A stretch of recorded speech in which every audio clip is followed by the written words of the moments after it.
This is Your Other Brothers Podcast.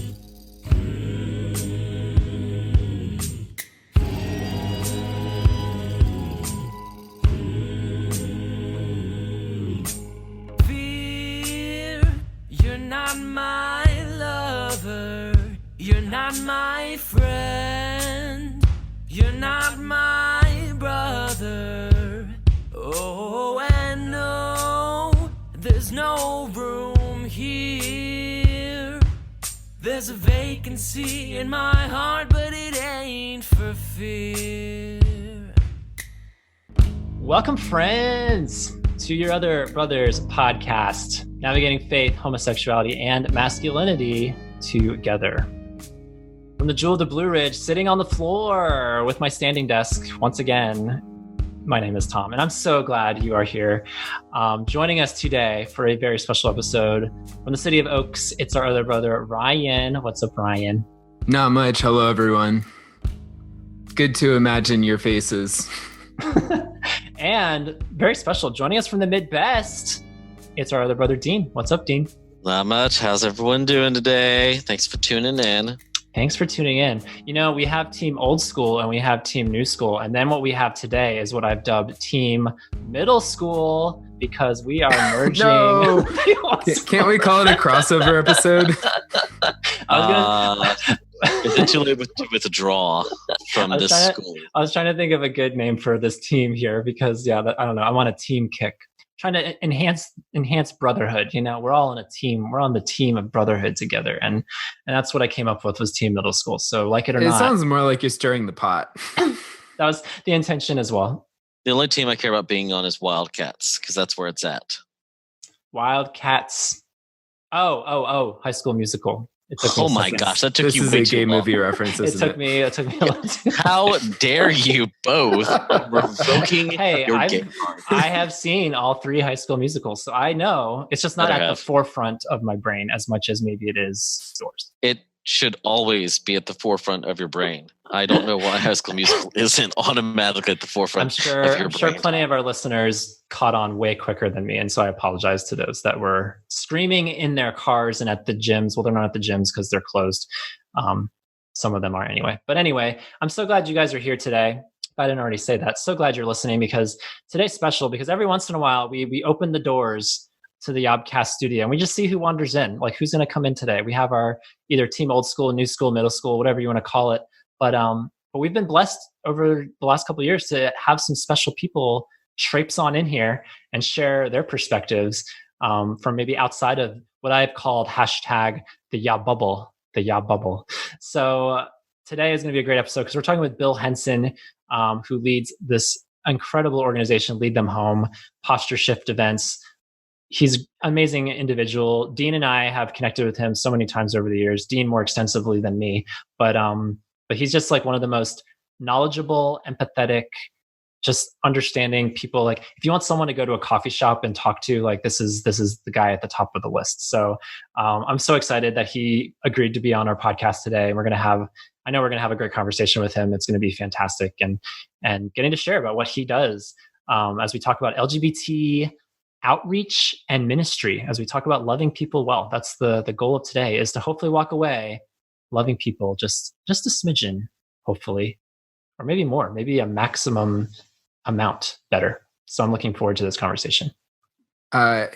He's all that in addition to being the son of legendary puppeteer Jim Henson. So I am looking forward to asking him about his participating in his father's legacy as well. What was Kermit like? Yeah. Did your father ever talk to you in the Kermit voice growing up? That's a great question. I hope you ask him that. More importantly, did you get the talk in the Kermit voice? Oh, going back to the talk episode. That's a good callback, Dean. Go ahead. Kermit is well aware where hands can go. So I think he's a great option to talk to you about that.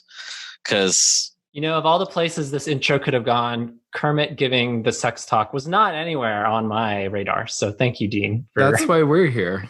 And Ryan, I guess that was a combo effort of bringing that to the table today. This is what happens when you call us Team Middle School. Just throwing that out there. You call us Team Middle School, we're going to make sex jokes with Kermit the Frog. Fair. I should have known. I should have expected that, actually.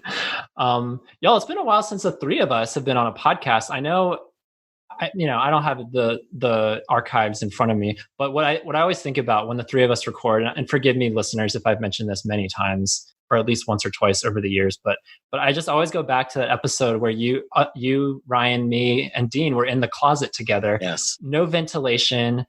Actually, yeah. This was like one of our first episodes, I think. Maybe the first episode we did coming back from a break. And it was the three of us in a closet, no air conditioning, and we sweat together. We breathed the same air together. Certainly not a safe COVID experience. This would be like a COVID petri dish if that were happening at the time. But thankfully, this was an era. It's hard to believe there was an era before COVID. You know. Yeah. You all remember what that was like? I do, and I remember that closet very well because I think we found the air vent after we were done, and I was angry because we were. Hopefully, you weren't angry at me. Hopefully, you're just angry at the universe. I was angry at the air vent for being so well hidden. Honestly, is the air vent's fault. It should have done better with its life. So I'm with you. Whenever the three of us are together, I'm suddenly like emotionally back inside a tiny closet, sweating too much. I'm sorry. Hopefully this podcast today will be a better memory when we talk to Bill. I have a good feeling that this will be a great, wonderful conversation. So yeah, we'll replace the closet memory with this one, even though we're separated by hundreds of miles at the moment. We'll replace the closet with Kermit giving a sex talk. I think I can do that. Better. That's a happier image, right? Yes. It's happier for me. I don't know if anyone else will find that happy. It's so happy. Personally, I find it happy. I love it so much. Y'all, let's waste no time. Let's get to the meat of this episode. Let's do some announcements first. So the voicemail, you guys, the Yob line, this is something that is taking off in a beautiful way. I'm so glad. I'm so glad people are responding, picking up the phone, giving us a call, sharing all kinds of things, either sharing feedback on an episode or asking questions or giving us some good old encouragement. That's always helpful as well. And sometimes if they feel so inclined, they give us suggestions. Because I'm open to feedback. Let's improve. How do we improve this thing that's called Your Other Brothers? And so we got this voicemail from one of our faithful supporters named Alan. And let's hear what Alan had to say. Hey, Tom, it's Alan here. Hey, so I was just listening to the podcast and had a thought. With the sponsors, I really think you need like a specific chime. You know how a lot of podcasts have that little sound where you're like, oh, it's time for the ad break. And then just just give us the sponsor. I don't know. I just thought it'd be kind of funny to have like a distinguished time for the quote unquote sponsor. And also now I'm hungry for cake. So thanks a lot. Thank you so much, Alan, for that. You have no idea how many times I have actually thought about this concept of adding, getting this show, where we were trying to amp up the professionalism, whether it's coming across or not, I don't know. But the idea of a jingle or a chime for something like the sponsor is actually something I've thought about. And Dean, I feel like you would be the perfect person to recruit to do this. I feel like I've suggested several times getting jingles for things, and I've come up with the jingles. We remember the brother beat? That's right. I used to do the brother beat on here. I feel like Yobalog. I do like the Yobalog when it's time for that. So honestly, thank you, Alan. I've been saying this for a long time, but I guess someone else had to say it for Tom to actually listen. Shocker. I know. I'm sorry. No, I do recall as you were saying that. I remember you saying it generically that we need more sponsors, more jingles rather. But as far as specifically for this, I just had never made that connection until now. So I don't know. Do you have one? Right off the top of your head, is there something that you could sing or? Let's see. This is for the sponsor. Yes. So the Yob sponsor, the Yompsner. Here we are. The microphone unfortunately did not capture the visual of the finger guns. So you have to imagine the finger guns on beat at the end of that. So we'll do like that. Yeah, that'll be the audience participation. Our listeners will just have to do the finger guns every time you do the sponsorship jingle. So, listeners, what you need to do right now, wherever you are, even if you're driving a car, you need to get your hands free while driving a car. And when I cue you, you're going to do finger guns, okay? So, ready? I'm ready. The Yob sponsor, the Yobster, go! Finger guns. Perfect. We're going to work on it. We got plenty more podcasts to work That on. was beautiful. Practice that. Hopefully, Again, if you were driving and did the finger guns, you're still driving. You didn't crash. We take no liability here at You're the Brothers for your driving skills. I feel so connected to our audience and to our sponsor now. See, isn't the Yob line, the voicemail, such a conduit for connection? I feel there's all these layers, new layers of dialogue and connection with the people who decide to listen to us wherever they are. So thank you, listeners. Thank you, guys. To today's sponsor, because we're talking about, among other things, we're talking about outreach. What better to reach for the outer parts of your back than with a back scratcher? Back scratchers, those things are heavenly. Can I get an amen from my castmates? Actually, Amen. yes. Amen. Thank you. Because yes. Back scratchers are good. This is the do I have your first support sponsor. team? Yeah. This is the first This is historic. sponsor. This is historic. So not only have we created a jingle for this Yob sponsor, the Yobsner finger guns, but you actually found a sponsor I could support. Congratulations. It's only taken how many freaking episodes? 65, but that's who's counting. Yeah, I'm so Guessing glad. you are. I'm so glad you support our sponsors. Yes, back scratchers. It's when you need to reach that extra reach, that outer reach for scratching your back. Get a back scratcher. Thanks for sponsoring this episode as we talk about outreach, loving people well in the LGBT plus community. I'm so excited. Such an obvious connection to make there between our sponsorship and our episode. I'm so grateful. So grateful for all the support that constantly streams in to this podcast. Well, you guys, I am super excited. This guy has been like on my YOBcast bucket list for quite some time. I'm not exaggerating. I've wanted to talk to him probably, if not from the moment I met him, certainly in the early stages of getting to know him and interacting with him. So without further ado, what is your role, Bill? This is Bill Henson. What is your title? The founder, the president, the CEO of Lead Them Home? Yeah, founder and president of Lead Them Home, creator of Posture Shift, author of Guiding Families. And Tom, I just want to say thank you so much for inviting me on. It's an honor to be here. Very nice. Yeah, I knew you had quite a few ribbons in your hat as far as things, or whatever the expression is. Is it a ribbon or a feather? I think it's a feather, actually. I think it's feathered, Tom. That a ribbon in your hat, like. Anyway, we just call it credential. Credentials. Lots of things to put on your LinkedIn profile. Let's say yes, that. Exactly. A lot of different roles. Oh. We love talking about LinkedIn here on the YOBcast. Bill, why don't you do a quick little 30-second bio? Like, who are you? Who is Bill Henson? Before we start getting to the nitty-gritty questions, which I know you love answering. Sure. I didn't go a ministry route. I was in the business world for 17 years, and then in 2003 received a calling to go into ministry, founded Lead Them Home in 2005, and have been at it ever since. Now about 15 years. I'm married to my wife, Kong. We've been married about 21 years, and we've got a 19-year-old daughter who's in nursing school at University of Alabama, and then a 16-year-old son. He's about to turn 17. He's a junior in high school. We've lived in Boston all these years, but recently our family moved to Houston. So we're near my family in Houston, and my son is actually now going to high school where I graduated years ago. That's awesome. I didn't know that. That's awesome. Yeah, I knew, Bill, that you had moved, because last time we interacted, I know you've been in Boston for as long as I've known you, and then some. So this is like a brand new dynamic of you being in the middle of the country now. It is brand new. I am in a boxed up office that's being torn to pieces, and our home is basically has to have floors redone and everything. So we're in literally still the settling mode, and we've got a ways to go. So it's all brand new. The sadness is we love the city of Boston. We love New England, and it's really, really sad to leave. The blessing is that we're about 10 minutes away from my parents and my brothers. And so we've had a lot of wonderful family time since we got here. It's been awesome. Yeah.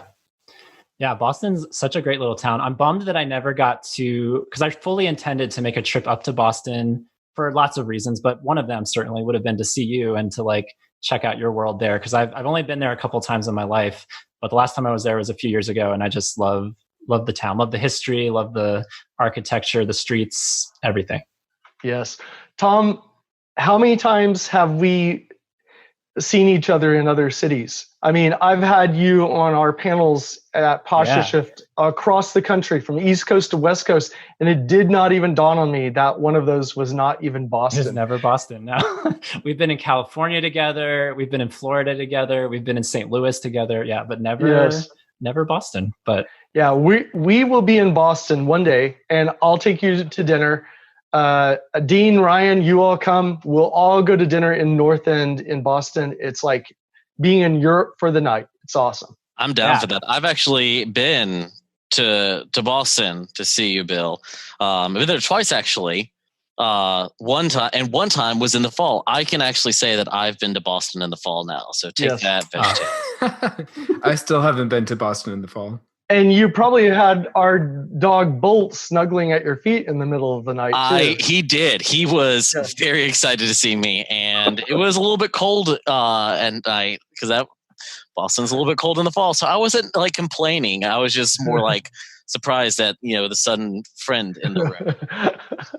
A friend in the room. I've seen Bolt actually going back and forth in your background, Bill. So who knows if he'll make a surprise audio appearance here and there. But. Yes, and we have a new puppy. So you could see Bolt, or you could see Brady, who's only about 8 weeks old, or possibly both of them. Is Brady named after a certain football player? I don't like culture war, so we'll just stay away from that one. Wow. Let's hope you have more gusto answering these questions as it progresses. Yeah, I just made a promise. I said, I don't know. I just made a promise. I said, hey, Tom, Dean, Ryan, you all ask anything, I'll respond to any question. But, people from New England, we know that when people ask us a question like that, they're really not asking a question. They're saying, this prideful Patriots fan. Mm-hmm. It's the question behind the question, as you talk a lot about Bill. There's always a question behind that question. Yes.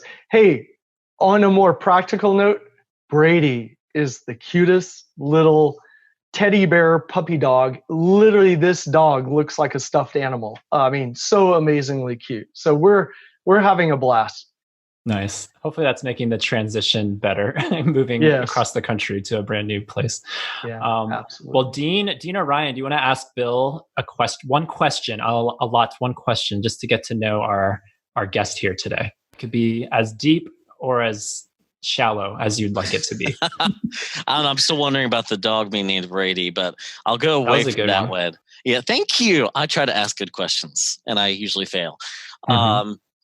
Let's see, for Bill. Okay, so what is your favorite restaurant around the Houston area? Ooh. Well, or Brady wants to answer that question if our listeners can hear.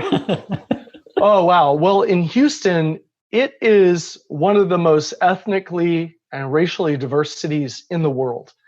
So we have whole sections of town of the city that are known as like Middle Eastern sections of town, Chinatown, Filipino town, all these different areas. Now, there's also a lot of integration. So I want to be clear. This is a very integrated city.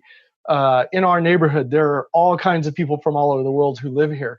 But my point is, there are people that have never spoken a word of English, and they live in a section of Houston where they can go to school, they can get a job, they can live and never speak English or speak little English. So it's an amazing city.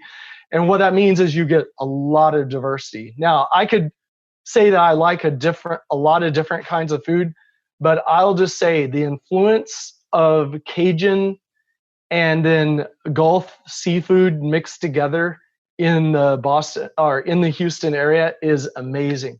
So there are a number of restaurants that kind of mix either Cajun Tex-Mex or Cajun Gulf seafood and Cajun steakhouses and stuff like that. And oh wow, there are endless options here, and I love them all. There's one place called Kima, and it's where a lake goes out into Galveston Bay, and they have Kima Boardwalk, a big kind of they've got all kinds of rides and stuff, but around there they've got some wonderful restaurants, and it's just endless. A lot of Cajun food. I love it. Nice. My sister-in-law's Cajun, and her cooking, delicious. So, Yes. So Cajun Tex-Mex, I really want to go to a Cajun Tex-Mex place, because that sounds like an amazing combination. Yeah, like you could get you could get crawfish quesadillas, stuff like that. So really wonderful. Good question. Yeah, I had no idea Houston was as big until I went there for the first time several years ago. And it's one of America's largest cities. And like you said, one of the most diverse in the world. It's pretty crazy. Yeah, absolutely. So the question I'm going to ask you, Bill, is what is the funniest movie? What is the funniest movie? Okay, so I am shallow. Anything by Will Ferrell is just, I love. So Elf is one of our most favorite movies, and we can watch it over and over again, whether it's Christmas or not. But any Will Ferrell movie, that guy is so talented in maybe not the most admirable way, but nonetheless hilarious. I think being able to make people laugh is a valuable gift, and Will Ferrell is great. I do love Elf a lot. That's a great movie. Yeah, it's kind of like a watered down crudeness. So it's a crudeness that, when your kids get to a certain age, you can just kind of say, this is hilarious. There's other kinds of crudeness that it just goes too far. It's like he never quite goes too far. So, it's like, I wouldn't say family safe, but family sensitive crudeness. Yeah. It's like low brow without being vulgar. Yes, exactly. That's right. Your Other Brothers does not necessarily endorse the works of Will Ferrell, but there is appropriateness. It's better. He's better, like you said, than other actors, absolutely out there. So we'll say that. Good question. I'm going to wrap things up by asking you, Bill. Bill, I've always wondered this, and I have no idea. This could be just like a flat I don't know or I don't care answer, and that's totally fine if it is. But we're big into personalities here in Your Other Brothers land. Big into something called the Enneagram, if you're familiar or not. And I was curious if you caught on to the Enneagram craze and you know what type you are, or if you just don't know / don't care. Because I've received that answer to this question many times, and that's totally valid. 4-9. 4 or 9? 4 and 9. Oh, so when you test it, you test with 4s and 9s. Yeah. Okay. Yeah. Interesting. I can see the 9, like hardcore can see the 9. And I would say a 9 wing 8. Because I was thinking about as you were asking this, Tom, I was thinking about this, and I was like, yeah, I feel like he's a 9. But I've seen Bill like get into some discussions. Well, just discussions. I've seen Bill go toe-to-toe. Listeners, yeah. There's air quotes around the discussions. I've seen Bill go at it, so I would say a 9 wing 8 for Bill for sure. Yep.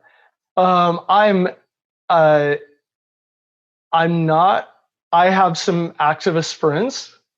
They hold me accountable to things that I've not done, but that other folks in our community have done.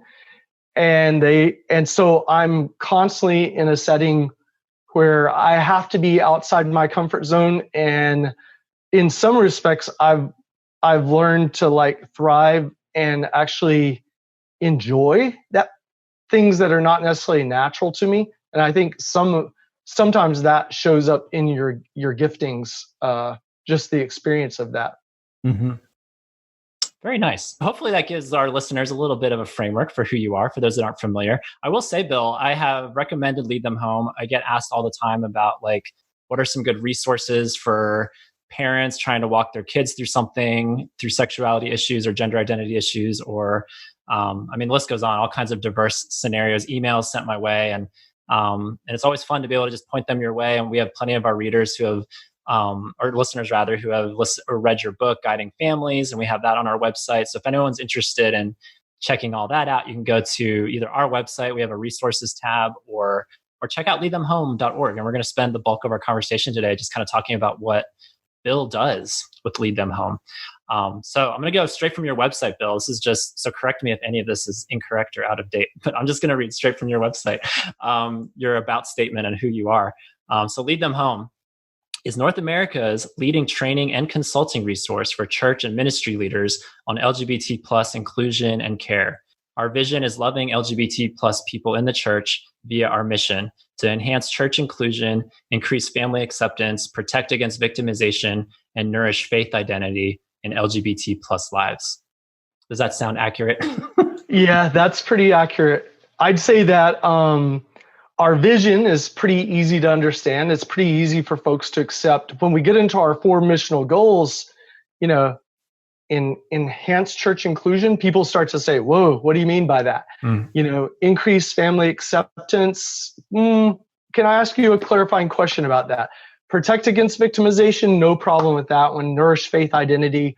Hey, Christians want other people to become Christians. So, there's no worry there. But just saying, we spend a lot of very honoring time answering questions to make sure that people that might read into something or misinterpret our missional goals, that they understand the context in which we're sharing those things.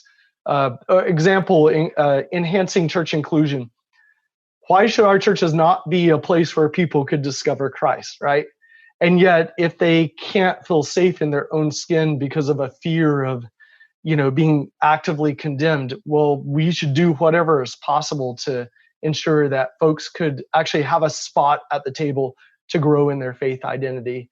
So it doesn't mean we're turning over teaching authority or governance authority to people that would take the church in a new direction, but it's just saying, look, we have a lot of work to do to make sure our homes and our churches are actually loving, are actually welcoming and caring.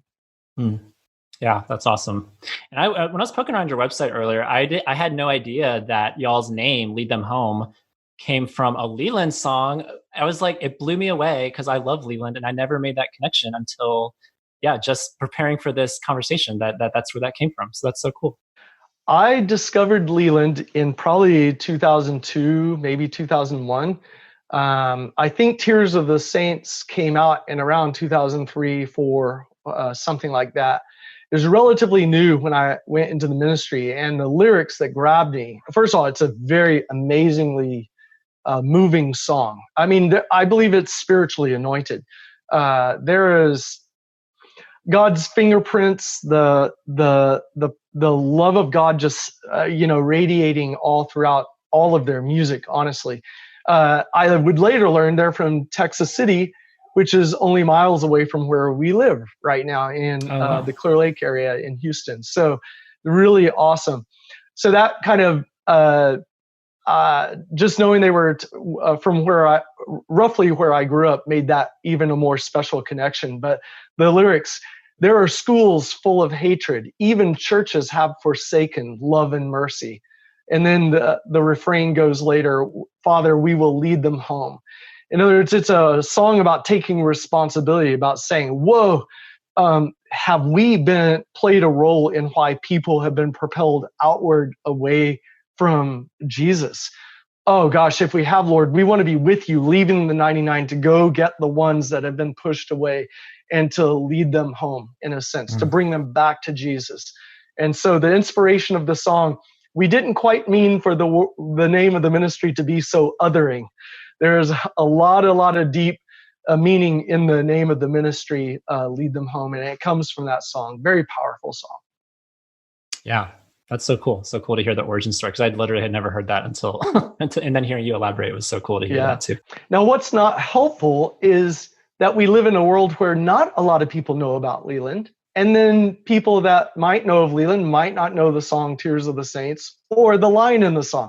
So Lead Them Home over the years, not in the last few years, but there was a segment from about 2014 to 2016 where it seemed like every week someone was saying, why are you othering me by calling me a them? And of course, the whole message of our work for 15 years has been there's no us and them. Yeah. Yeah, I've been working in ministry in this field for a while too, and I find that people are very sensitive about optics and very sensitive about they read a lot of meaning into every little thing. Yeah, absolutely. We're gonna be super sensitive about that. We're gonna be more than happy to explain the context in which the ministry was named. But I will say it was so serious that we really, and even without that, we kind of became more known for posture shift rather than lead them home, and then guiding families rather than lead them home. So we really let the brands posture shift and guiding families really, it happened organically, but since it happened, we're like, oh, thank God that people know us more by posture shift now. So like when we share our work, oftentimes we're pointing people to postureshift.com or guidingfamilies.com. We're not hiding from lead them home or running away. We're certainly not going to go through another name change, but just saying that if we can avoid triggering someone, we want to be thoughtful about that. I have a question while we're on just sort of the overview page. I noticed you use like the LGBT terminology versus language like same-sex attracted or, that kind of thing. And I was just wondering if you could share about the decision to use that language of LGBT identities versus kind of what a lot of people have been used to in the church. Sure. Great question, Ryan. So I'm gonna make a confession to you all. The first vision statement we had was loving homosexuals in the church, and it may have just been something more like loving homosexuals with the love of Christ or something, because it at the time it may have sent too many red flags in terms of what do you mean in the church? Loving homosexuality in the church? What do you mean? Mm-hmm. Well, as you can imagine, that didn't go well. In 2003, that would be common. In 2005, that would be like a big relational mistake. Mm-hmm. So in the early days of adjusting our language, is very challenging for me. I wanted to be a good missionary, but I had these hangups that, oh my gosh, am I condoning? Am I enabling? Or am I compromising scripturally? And the more I'd already studied a lot of missiology, been on mission trips around the world. So I had the education of what it takes to be a good missionary. But then I had these hangups of, I don't want to be called a heretic in the church. Well, now I've been called a heretic many times, so I'm not glib about that. I'm not sarcastic about it. Meaning, when someone refers to me as a heretic, I want to understand what's your concern, and let's have a conversation about that, and then let's see where we have things in common, and then where there are things that we might have different sensitivities about. 99% of the time, I'll talk with a really super conservative evangelical that has a concern about that. And literally when we're done with that conversation, we basically believe the same things. But nonetheless, you have to have a relationship to work through that. Same thing on the other side of the bridge. Missionally, we can't go into someone else's community or someone else's life that has a history to it and then declare to them, hey, you really shouldn't refer to yourself in this way. You should refer to yourself in the way that I prefer for you to identify. And so when we look at that through a framework of morality versus immorality, we could almost convince ourselves that, it might be biblical to go tell people don't do that. Missionally, around the globe, we never see missionaries acting that way. In fact, early on when missionaries did do things like that, it actually cost them credential, and oftentimes they were having to leave the mission field because they had entirely lost trust with an unengaged people group, a highly marginalized people group. Mm-hmm. So in our ministry, we just decided to keep things simple. We want to honor people for how they see their own identity, So we're going to reach people where they are as they are. And since the majority of gay people or trans people would identify as LGBT plus, LGBTQ, however you want to say it, we're going to relate to people where they identify. Now, of course, we still use the language of SSA or same-sex attraction as well. It's just contextual.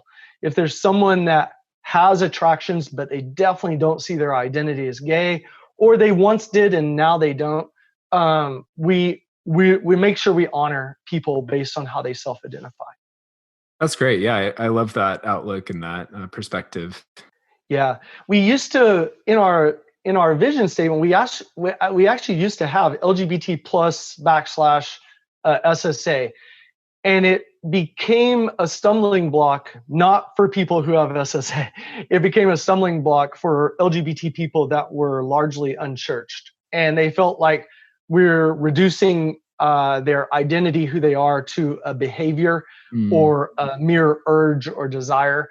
And that felt dehumanizing to them. So we just thought, well, look, within the evangelical community, we know that we can convince people with SSA, look, our ministry is for you too. We care about you. We're walking with you. You have our full support.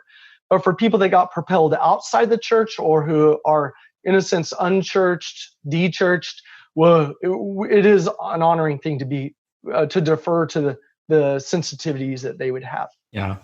That's a lot of letters and alphabet soup too. When you string together all those, I mean, the LGBT one has enough as it is, and then you throw in SSA on top of that. There's just so many letters going on there. At one point, now this was a mistake, but at one point I got accused of being hateful for only having LGBTQ plus. So I changed the vision on our website to be LGBTQIAAP plus. And then someone still said I was being hateful because I didn't recognize that the spectrum cuts across both gender and gender identity and sexual orientation, and both, and each individually, and therefore I was locking out people. So at that point, I just said, you know what, I think I'll just defer to LGBT plus. We left out the Q because Q has become such an all-encompassing term that it cuts across gender and sexual orientation, that if we include it, it means the only people that we're leaving it out are intersex people, pansexual people. And so suddenly minorities of minorities of minorities are the ones being left out. So we decided leave Q out in a sense, but make the plus be inclusive of everyone that's beyond LGBT. And of course, people will do it differently and people will disagree with us, but that's the reasoning for why we did it that way. That's so interesting because I've always wondered the pros and cons of leaving out the Q, because I've seen it written both ways, the LGBT plus and LGBTQ plus. And so it's cool to hear that like little nuance of like the difference and why y'all personally did that with Lead Them Home. Describe it that way. One perception that we often have in the church is that community over there, they're just all the same. Oh, different varieties of people, but all the same, and they're all for each other, and they all have the same rights, and they all feel about the same. And the reality is, within LGBTQIAAP plus, there are people that ultimately have an ultra minority experience that is unlike anything that most LGBT people have experienced or LGB people have experienced. And that minority experience means that oftentimes they could even be mocked by people in their own community. They could be dismissed by people in their own community. And look, I'm not happy that happens. That breaks my heart that people who are a minority of a minority group could then be ostracized within that larger minority people group. And I don't celebrate that. But what I am thankful for is that if we actually love people the way Jesus loves people, we could actually be loving them better than they can be loved in their own community. And from a gospel perspective, that gives me hope. We actually do have something to offer that could be more beautiful, more real, more touching, more helpful than what they might receive in their own community. Like, let's take a trans young person that has real high levels of dysphoria. there could be gay friends or trans friends that they have. Just transition, just stop rejecting yourself and transition. Well, some people transition or do different levels of transitioning. And guess what? The dysphoria doesn't go away. So they still have to live with that underlying pain. Or maybe they might feel like, no, I don't feel like I should transition.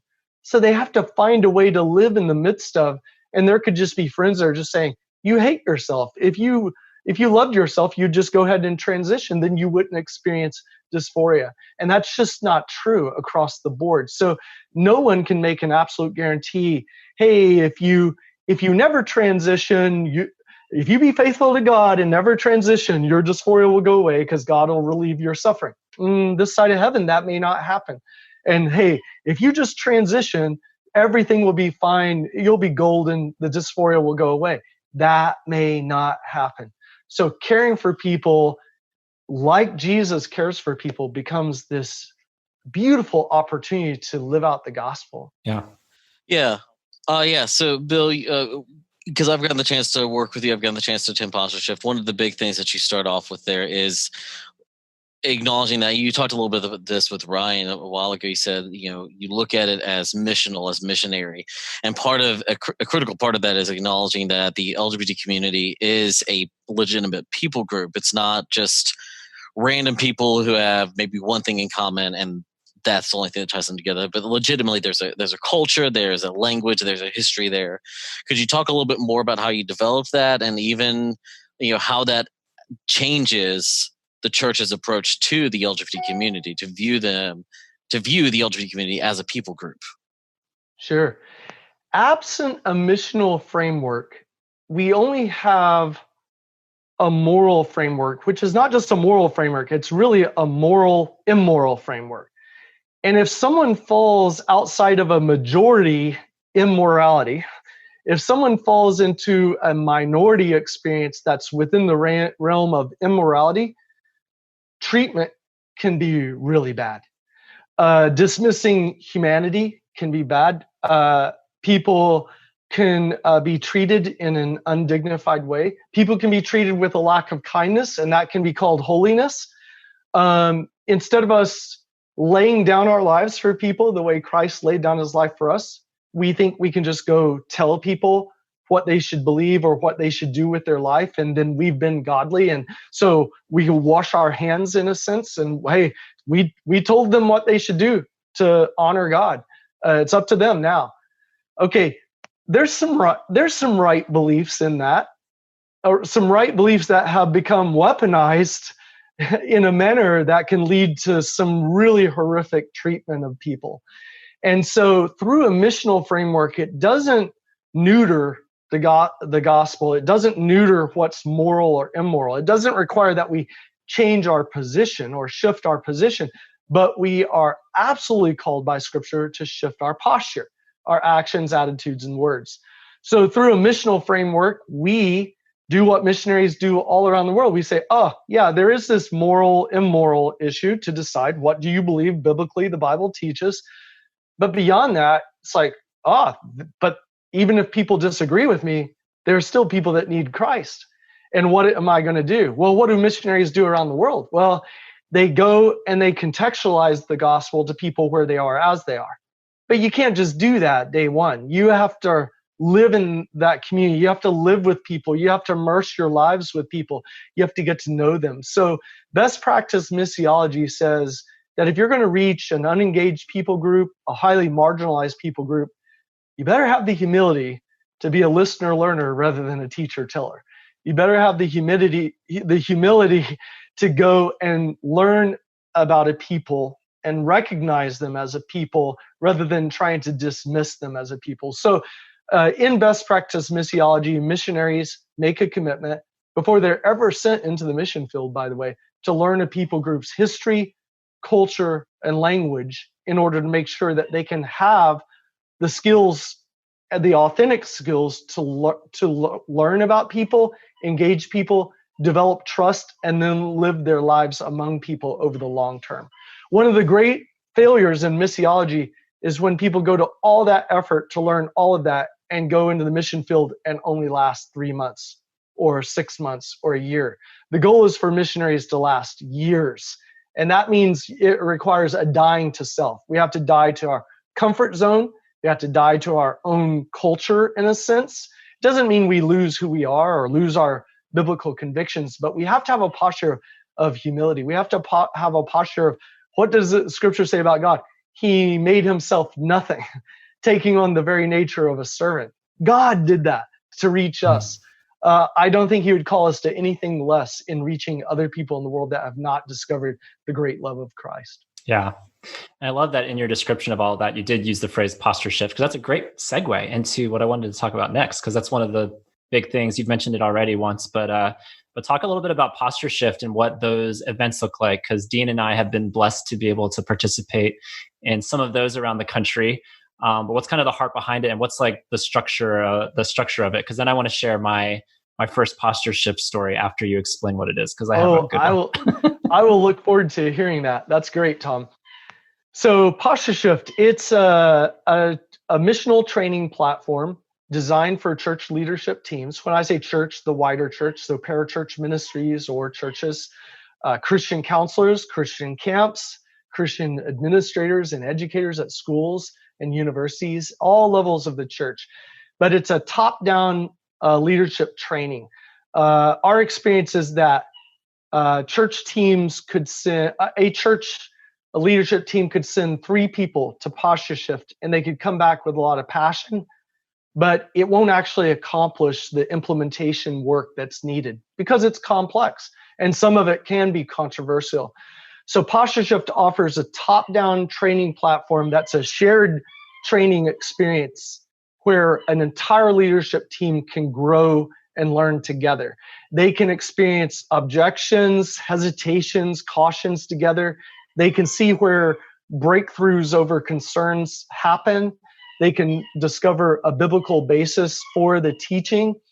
So in posture shift, we structure it as an introduction, as developing a healthy missiology, developing a biblical grounding for that. In other words, a grounding has to be throughout all of Scripture, not just one verse.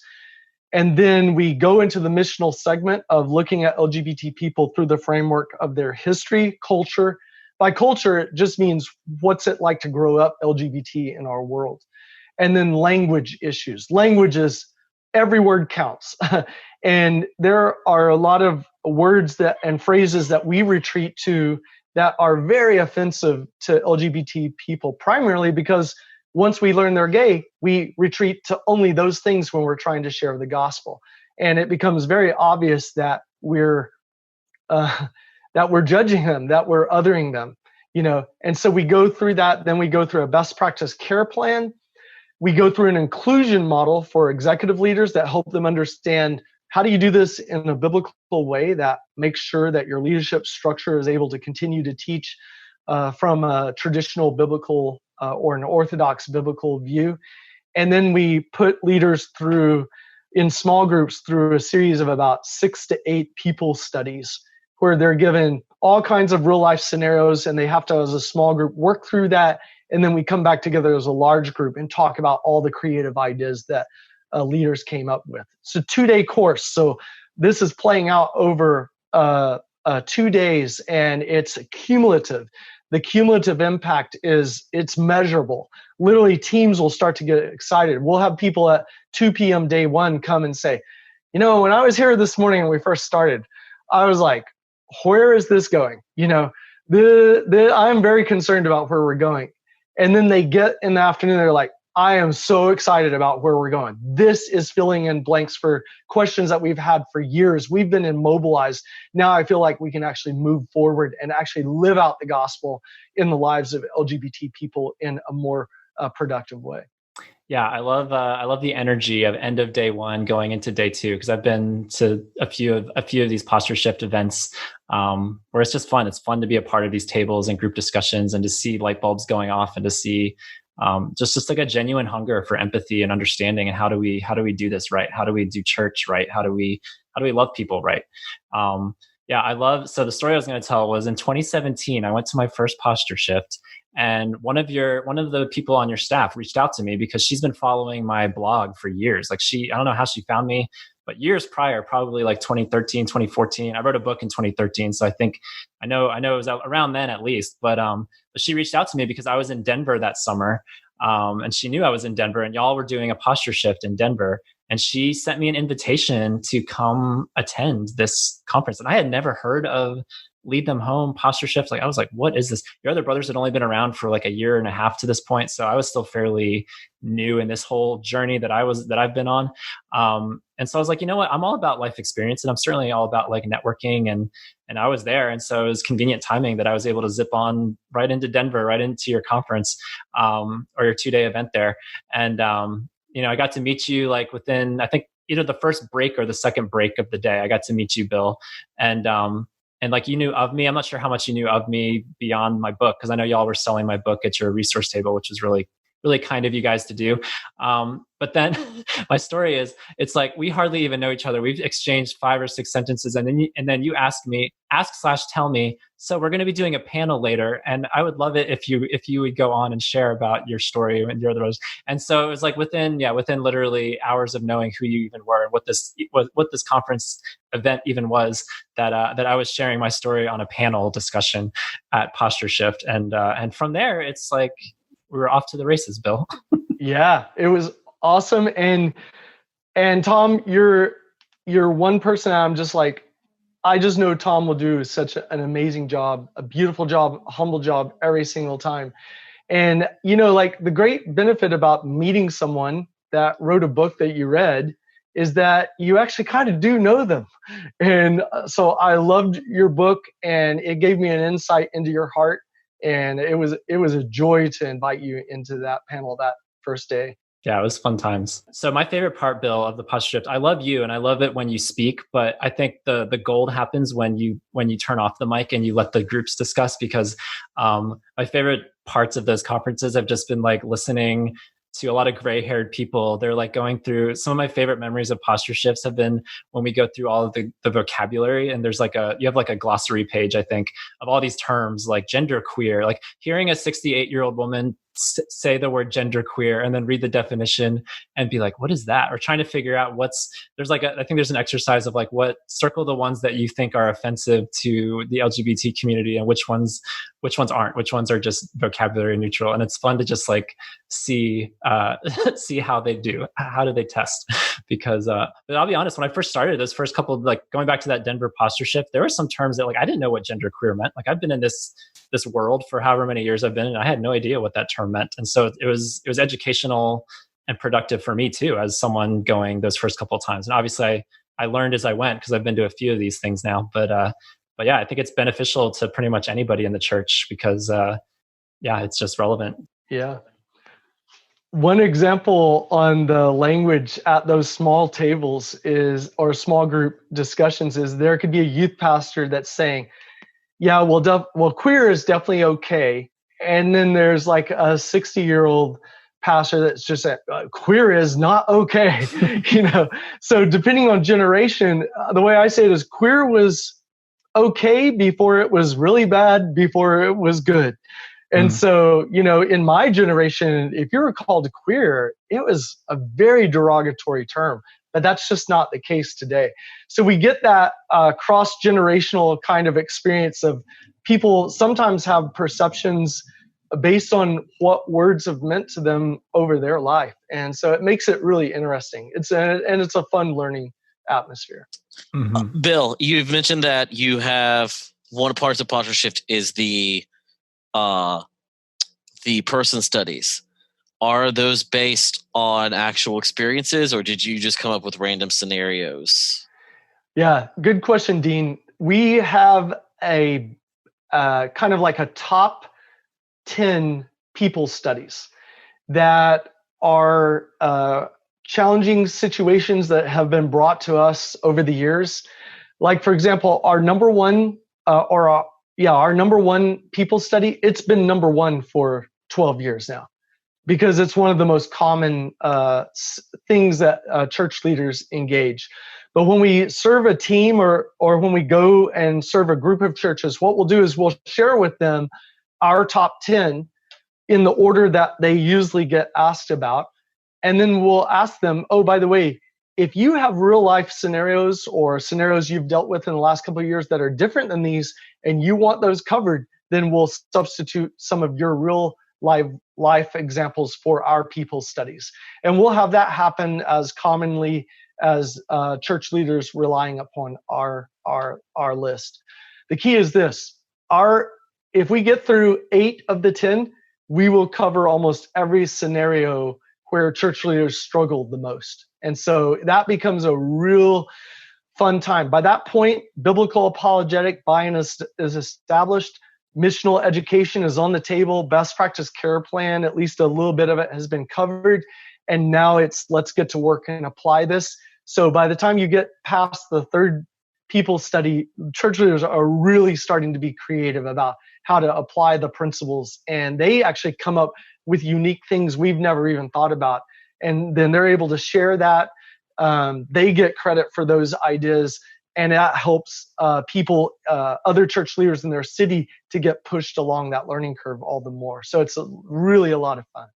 Yeah, the people studies at Posture Shift, for anyone who's been, I'm sure we have plenty of listeners who have been and who have participated, but they're really fun discussions because there's such relevant questions. Like, what do you do when, a gay couple in your church wants to play on the worship team? How do you respond? How do you deal with that? Or like if you go to a sleepaway camp and one of your kids identifies as trans, and where does he sleep, or where does she sleep? Where do they sleep? It's just practical real life conversations that need to happen somewhere. So why not in the safe context of these groups, and to be able to like flesh out all the concerns and to, and to talk it all out. They're really great opportunities to be the church and to get some practice. It's really great.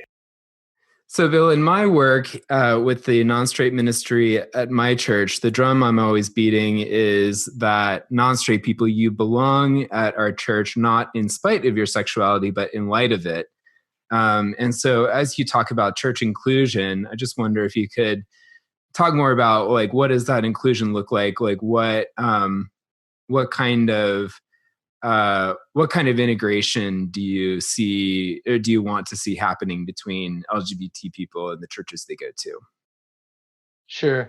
I want there to be an experience in their heart that they're able to come away with community and a sense of belonging, rather than just quote unquote sitting in a pew.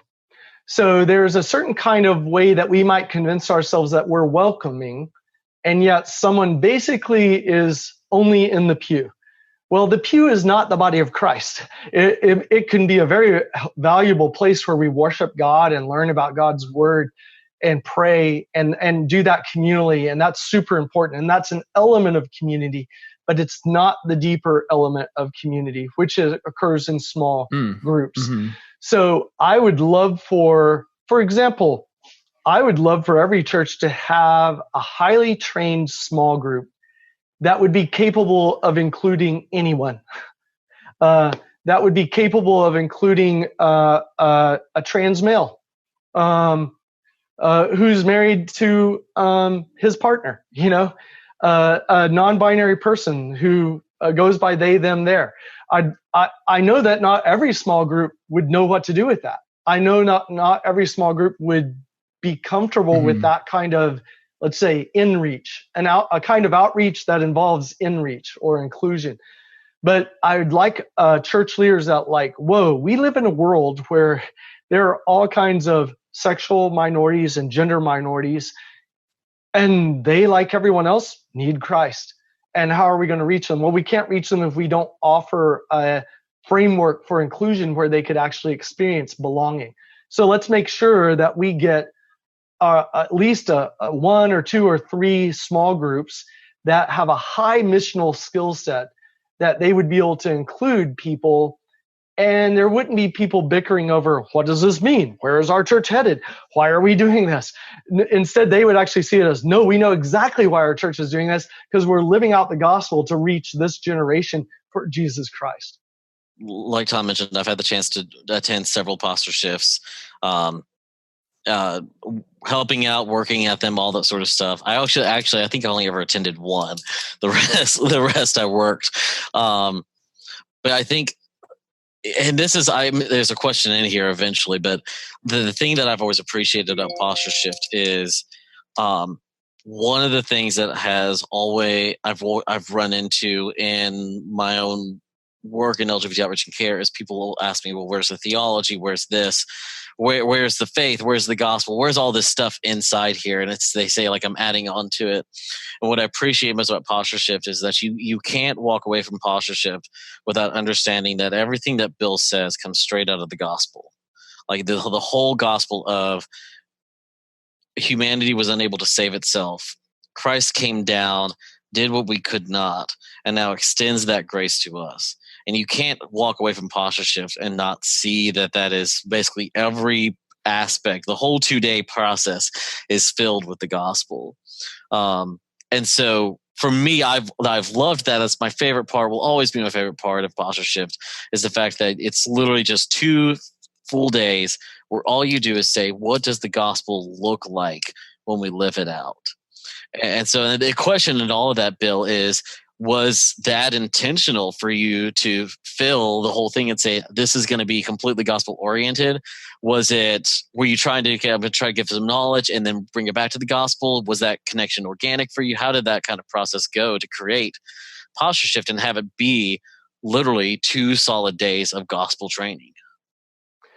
When I first started, I really was naive. I thought just, oh, wow, best practice missiology. Understand a people group's history, culture, language.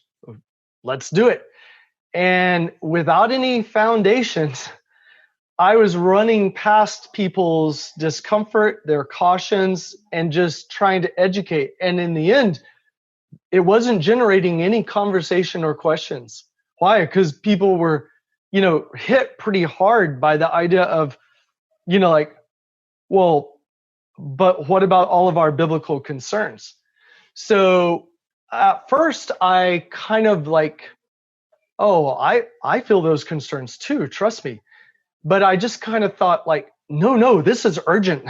There are kids dying. There are kids being bullied. There are families that think they're being godly by disowning their kids, and their kids end up being pulled into an underground sex trafficking network and are homeless and take their life. No, this is urgent. In the words of that Tears of the Saints song, it's an emergency. Father, we need to lead them home now. We need to do something now. And then that frustration in me to be so urgent, it led me to make some mistakes. It led me to actually shame some people I was training. Well, if you're invited in to serve, you probably shouldn't go in and, shame people. Okay, understand, my heart intention was good. I didn't even know I was doing it. I would never intend to do it. But my point is, I tried to bypass something really important, not because I was letting go of biblical truth, because I wanted us to so trust that biblical truth is still on the table. Let's get to the work. When I finally accepted, whoa, this is a stumbling block, and I just surrendered to the reality, I became overjoyed because I saw the fruit of, oh, wow, if we invest 15 minutes establishing a biblical foundation for this, all of a sudden it just unleashes the willingness of church leaders to open up to the missional education piece, and they begin to apply it immediately. So an example of this, the biblical apologetic, it shouldn't just be found in the teachings of Christ or in the Gospels. It should be in the Old Testament. It should be in the New Testament. It should be in Revelation and in Genesis. So one scripture, Paul never lets go of the holiness of God. Can we say that that's a true statement? He's very sensitive about the holiness of God. But in 1 Corinthians 9:19 through 23, Paul says, oh, but to the Jew, I became as a Jew. To those under the law, I became as those under the law. Oh, I'm not under the law, but I became as one under the law. To those without the law, to those not concerned with morality at all, oh, I did not become immoral, but I became like one not having the law. For what reason? To dishonor God, to condone and enable sin, to compromise or neuter the scriptures? No, to contextualize the presence of Jesus so people where they are as they are. He concludes that, he says, I have become all things to all people so that by all possible means, some might be saved. He did it so that people might be saved. And that, I love the way he says, to all people, I have become all things to all people so that by all possible means. So in other words, this holiness teacher is like saying, oh yeah, go live out a missional framework. Oh, and by the way, be super creative about how to do it. Oh yeah, and relate to people where they are as they are and build the gospel into people's lives from that point. So we find this all throughout the scriptures. There's some beautiful Old Testament examples, but to have the leaders develop this themselves rather than us tell them what the apologetic is, that's the joy, because suddenly the ownership, the buy-in, right at the beginning of the teaching, it's just solid. And that changed everything. That's when literally the doors started opening to train national leadership teams. And I believe God was, in a sense, saying, look, if you're not going to honor people, if you're going to shame people, I'll close doors. But if you'll honor the hesitations and concerns and actually walk people through that and have them be part of developing the apologetic rather than telling them what it is, then I'll open doors. Yeah, I'm so glad you brought up that scripture, because I was definitely going to bring it up before we moved on from this conversation, because that, I feel like Paul gets a bad rap from a lot of people, but like that concept of Paul, like that's by far my favorite thing about Paul is what you just read from Corinthians about being all things to all people, and the concept of just like not being so stuck in your ways and in your own little box, because there's a huge diverse world out there that believes and operates in ways different from you. And I love the humility to be able to just adapt and change into, it's like, it's not about him. It's not about his ego. It's not about what he can make of himself, but it's about getting the name of Christ out there and spreading the gospel. And that's what it's all about. And I love that you do that so well with Posture Shift. Like I have no doubt that churches and leaders have been blessed to be able to go through this and to be able to just like adapt and be a little more, even if like it's an ounce more flexible than they were before, to have that sense of being all things to all people. Like that's huge. And I just love your quote too, where you talk about a gospel of exclusion has no power to reach people, because like that's ultimately what we're trying to do, is trying to show the love of Christ and to bring them in, not to cast them out. So to close our conversation, I want to talk about justice, because I know you have that listed on your site too as a resource. It's something that you guys offer and believe strongly in, our justice initiatives. And so I just wanted to ask, like, straight up, what does justice mean to you? Why is it important? Why should Christians, the church at large, care about justice? Because the subtext of that question being, and I don't want this to turn into like this super political podcast. That's like my worst nightmare. But I will say there are people there. I think there are people in the church. There's a lot of Christians out there. I think the term justice, or especially the term social justice, is like a big liberal progressive trigger. That's like, nope, stay away. Don't go down that path because it's a slippery slope. But why should Christians? Why should the church care about justice? And what does that mean for Lead Them Home? Like, how do you live out that? That term, that name? Yes, it's a great question, Tom. And I understand the concerns about it, because there are different narratives that float around about what justice is or what it isn't. And oftentimes it comes at the cost of holiness. And so there is something to be concerned about there. Practically, the way we look at justice is where there is vulnerability or victimization, Christians should be the first to arrive at the scene if we're aware of it. And if we're aware of it and we sit on it, if we sit too long, then society will act, and then hence it's called social justice. So in a practical example, in Minneapolis, there was over a 2-year period, actually only 18 months, there were 7 kids that took their life primarily due to anti-gay bullying. Okay, 1 kid dies, the community does nothing. 2 kids die, the school does nothing. 3 kids die, the school does nothing. 4 kids die, 5 kids die, 6 kids die.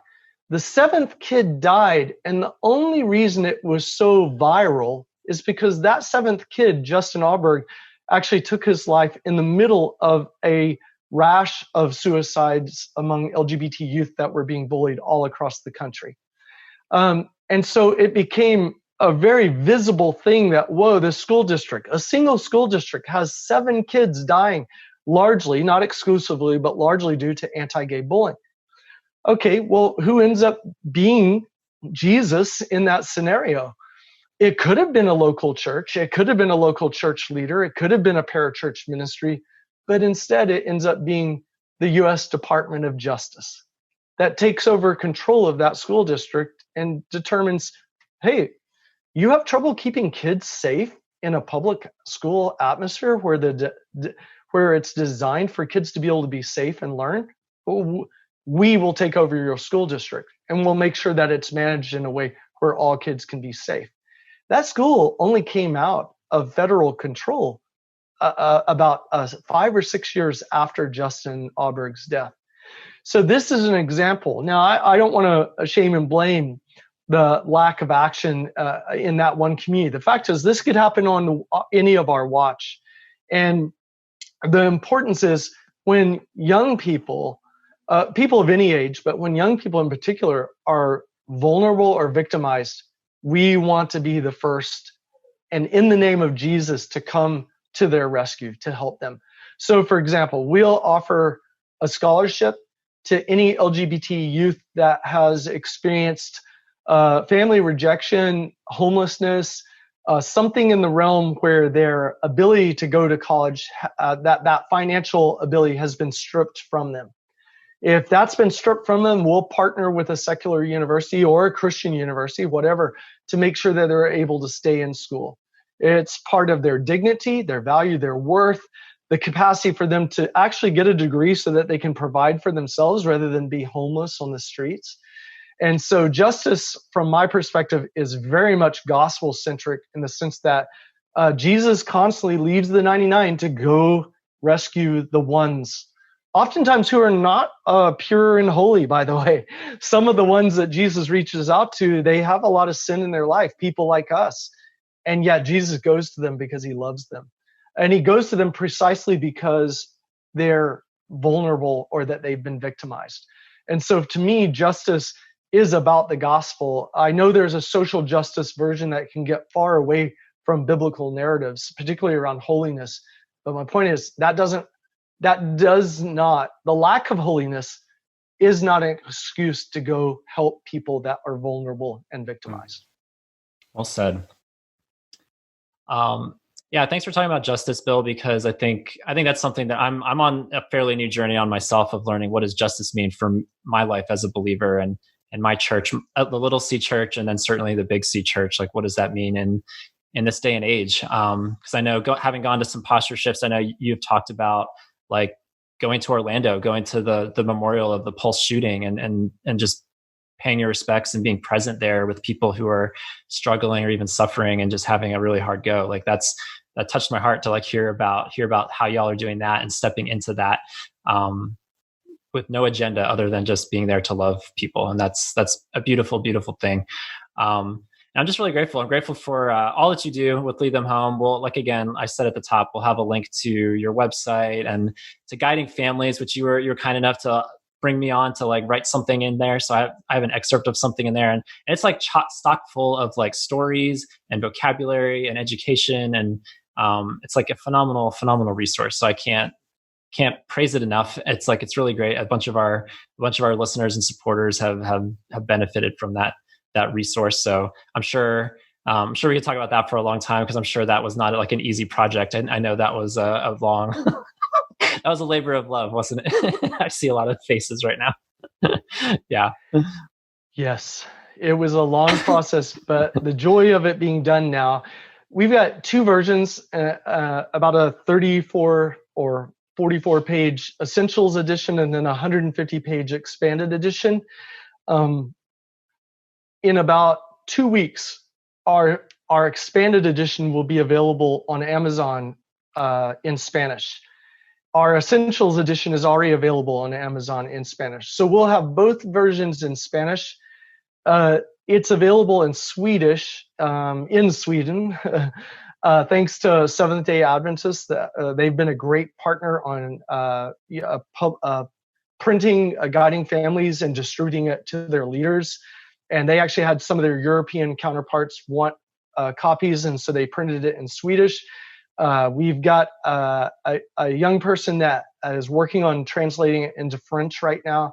So there's some really exciting things going on in Guiding Families. But the next step is Spanish. We'll be across the line in the next 15 or 30 days, and we'll have both copies available. The English edition is available at our website. The Spanish edition will be available on our website, but it will take you to Amazon. Very nice. Man, that's awesome. I had no idea all these linguistic opportunities were coming. That's really cool. Yeah, to close things out, Bill, I'm going to share a story with you. I don't know that I ever shared this with you, so this is fun. I love sharing new stories. But going back to that first posture shift in 2017 in Denver, like I said, I had no idea who you were, what this was all about. I just was there. I was local, and I was actually living on the road for like I didn't know what length would be at the time, but I was on the road for 7 weeks coming back across the East Coast from Denver. And so I spent a few days there at Posture Shift, and I had no idea why I was there other than it just filled some time. Like I had time to kill. So why not take a couple days and go to this thing and see what it's all about? And, and there were lots of stories that came out of it, but I'll never forget going to my car the end of that second day, because I had, just spent these 2 days with you guys, and I went to my car, and there on my windshield was an orange piece of paper. And I was like, did I get a ticket? What did I do? What happened? Because I was just parked where everyone else was. There's an orange piece of paper with my name on it, and it was a note. And so I picked it off my windshield, and I was actually, before this podcast, I was mad dash through my house trying to find this note, because I know for a fact I did not throw that away. So my belief now is that I folded it and put it in a book somewhere or something, and it'll emerge when I least expect it. Like it'll be awesome when that happens. But I could not for the life of me find this note, because I wanted to read it, live on the air. But it was a note from a mom who had attended that 2-day posture shift. Super sweet. And maybe it's better that I don't read it word for word. I can just paraphrase it. But she basically just thanked me for being there, because her son had recently come out to her as gay, and she had no idea. She was in this like brand new world of just like, I'm sure a lot of parents just feel like, whoa, what just happened?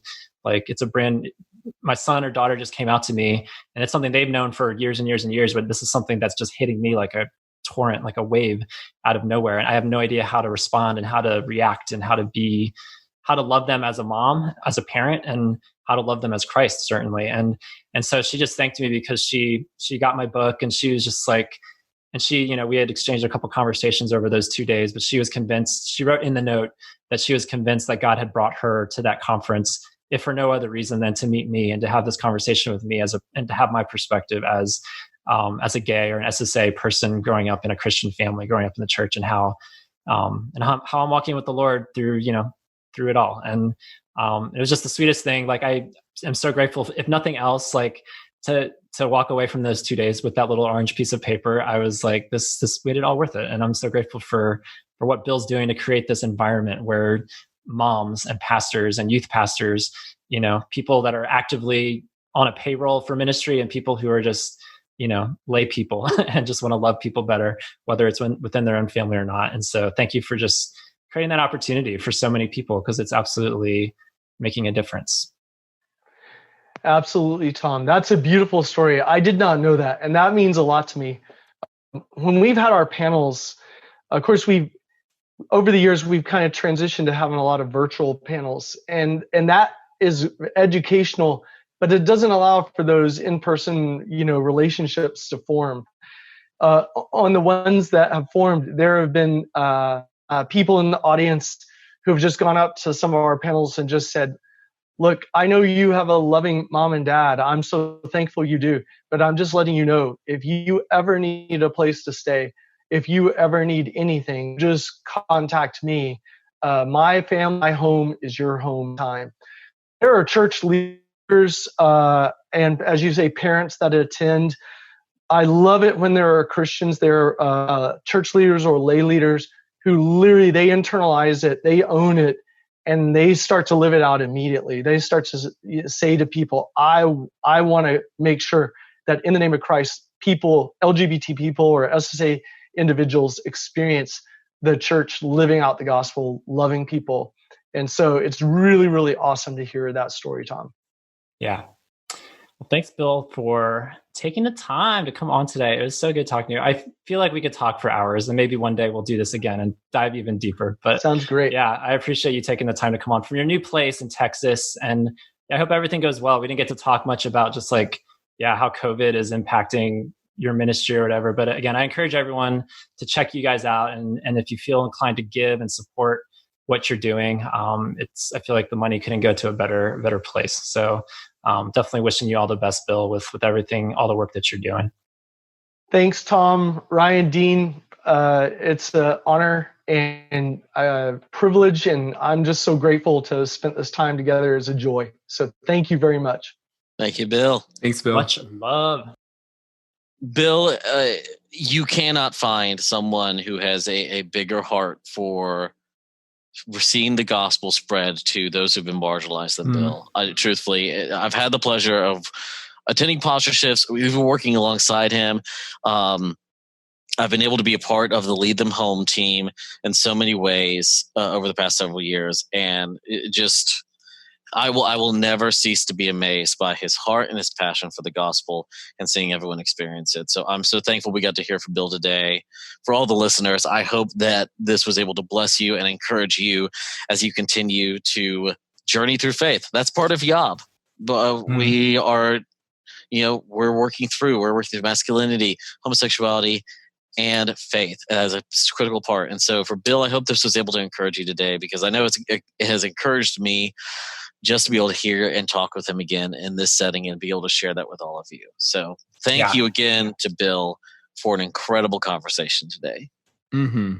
Yeah, Bill is the best. That's not like a superlative. Like, it's like a genuine, he's one of my favorite people, the way he loves people, and something I kind of regret now not asking him, even though we filled our time quite well. Like, I think we had a fantastic conversation, and we ran out of time. That was the end of the combo. But something I kind of would love to ask him, maybe in a follow-up someday, is just like, how do you keep refilling the well? Because I get the feeling like I'm exhausted. The concept of loving people on such a regular basis. I mean, we're all called to do it as believers, so no one's exempt, whether you're leading a ministry or not. It's like we're all called to love people the same. But like, how do you like fill the well again and again? Because people, I don't know if you guys know this or agree with this, but people are the worst. Like, I just get so exhausted by people. People can definitely be the worst.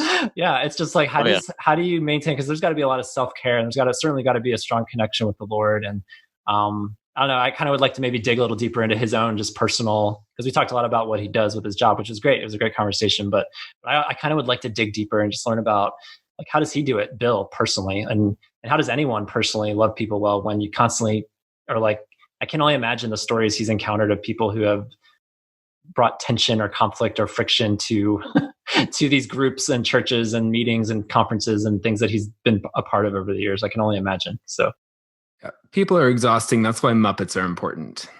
I'm looking forward to asking him about that next time. Yeah, you didn't ask him about his connection with Kermit, but we'll save that. For Bill Henson, the sequel, we'll hopefully have one of those episodes one day. Hopefully you guys have something to say, whether I know a bunch of you guys have been to posture shifts.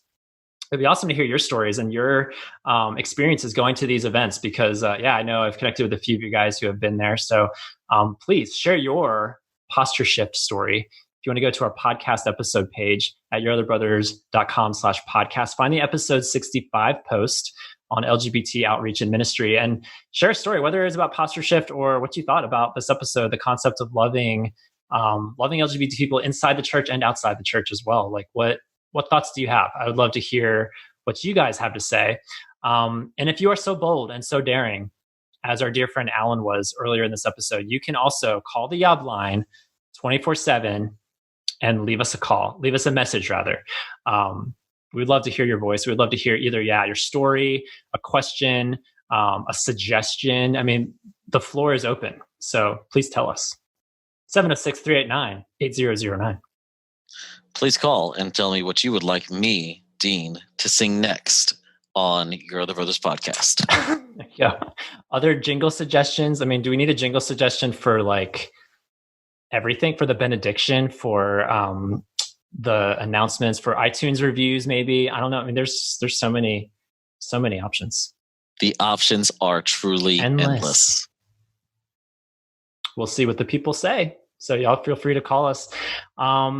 And y'all, of course, if you're still interested in becoming a patron, we are trying to get to 200 patrons. That is our mission. That is our goal right now.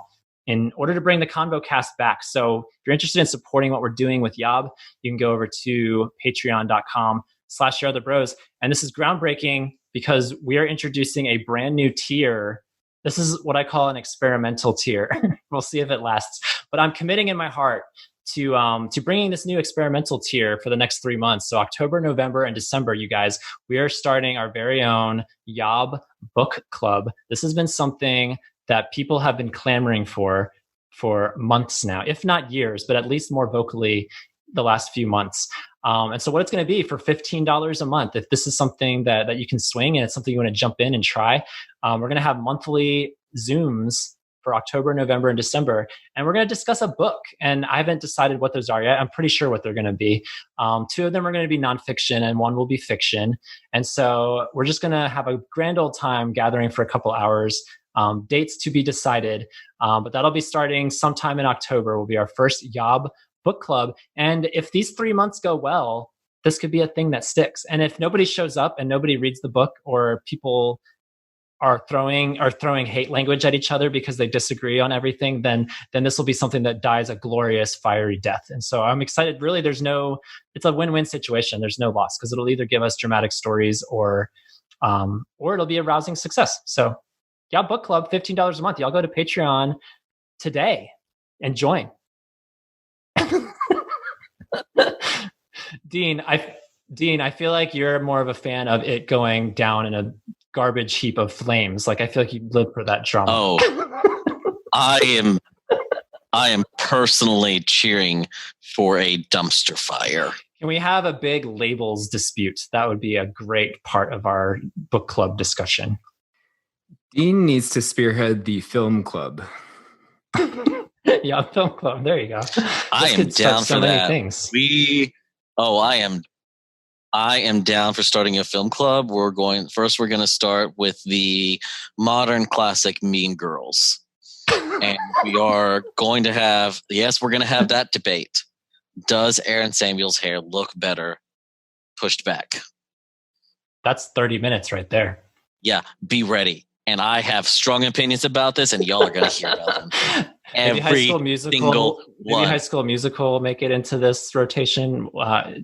Stay tuned, y'all. We're going to compare Troy Barnes singing in High School Musical 1 when it was the voice actor versus High School Musical 2 and 3 when Zac Efron sang it. We're going to do a compare and contrast.